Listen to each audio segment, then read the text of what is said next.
প্রতীক বরাদ্দের পর থেকেই জমে উঠেছে প্রথম ধাপের উপজেলা পরিষদ নির্বাচনের প্রচার। উন্নয়নের নানা প্রতিশ্রুতি নিয়ে যাচ্ছেন ভোটারদের কাছে প্রার্থীরা। এ নির্বাচন অবাধ ও সুষ্ঠু করতে সচেষ্ট ইসি। তবে ভোটে মন্ত্রী এমপিরা যাতে প্রভাব খাটাতে না পারেন সেজন্য সরকারের সহায়তা চাইবে কমিশন। প্রতীক বরাদ্দের পর থেকেই জমে উঠেছে প্রথম ধাপের উপজেলা পরিষদ নির্বাচনের প্রচারণা। প্রার্থীরা ছুটছেন ভোটারদের দ্বারে দ্বারে, দিচ্ছেন নানা প্রতিশ্রুতি। নিজেদের যোগ্যতা প্রমাণে নানা ফিরিস্তি তুলে ধরছেন প্রার্থীরা।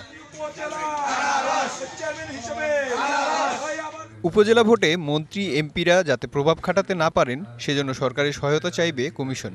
বুধবার দুপুরে চট্টগ্রাম নগরীর প্রাথমিক বিদ্যালয় প্রশিক্ষণ ইনস্টিটিউট মিলনায়তনে এক সভায় একথা বলেন নির্বাচন কমিশনার আনিসুর রহমান। এমপি সাহেবরা যাতে হস্তক্ষেপ না করে, মানে অবৈধ প্রভাব না খাটায়, সেজন্য আমরা সরকার প্রধান হিসেবে মাননীয় প্রধানমন্ত্রী জানানো হয়েছে, তাকে মাননীয় স্পিকারকেও জানানো হয়েছে যে তারা যাতে নির্দেশনা দেন এমপি মহোদয়দেরকে। অন্যদিকে নির্বাচন কমিশনার মোহাম্মদ আলমগীর বলছেন, উপজেলা নির্বাচনে কেউ বাধা দিলে ব্যবস্থা নেওয়া হবে। বুধবার বিকেলে টাঙ্গাইল জেলা প্রশাসকের সভাকক্ষে প্রার্থীদের সাথে মতবিনিময় সভায় একথা বলেন তিনি। দলীয়ভাবে বলেছে তারা নির্বাচনে অংশগ্রহণ করছে না, কিন্তু তারা বাধা দিবে এই কথা কিন্তু এখনো বলেনি। এক, দুই নম্বর, তাদের অনেক প্রার্থী নির্বাচনে অংশগ্রহণ করছেন, মাঠে আছেন। এরপর যদি তারা ঘোষণা দেন যে বাধাও দিবেন, তখন জাতীয় নির্বাচনের ক্ষেত্রে যা করা হচ্ছে এখানে তাই করা হবে।